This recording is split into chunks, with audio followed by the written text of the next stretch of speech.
الله د نجات بلورگام رحمت دی رحمت دی رحمت علی فرستم یک اعلان مبلغ بیادر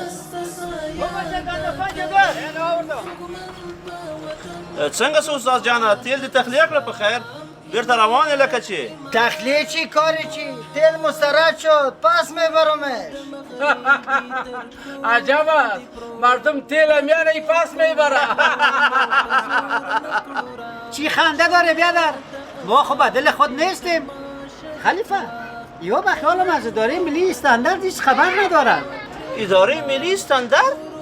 برو تا کوم اداره ده اداره ملی استاندارد یک اداره مستقل دولتی است که تمام اموال و اجناسی که از خارج داخل کشور میشه یعنی وارد میشه و تمام اموال و اجناسی که خارج میره یعنی صادر میشه و تمام اموال و اجناسی که در وطن ساخته میشه یا تولید میشه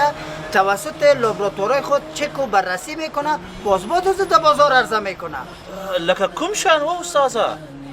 از قبیل مواد نفتی مثلا تیل پترول، تیل دیزل، گاز مایع، روغنیات موتر مثل موبلایل، گریس، هیدرولیک، ویکوم همه چیز در لابراتوارا چک و بررسی میشه باز در بازار عرضه میشه و اونمون موادی که بی‌کیفیت بود با استاندارد برابر نبود مثل تیل موتر مواره دوباره مسترد میشه و روان میشه. امایتان به خدا. خلیفه جان بله اداره ملی استاندارد از یادت نره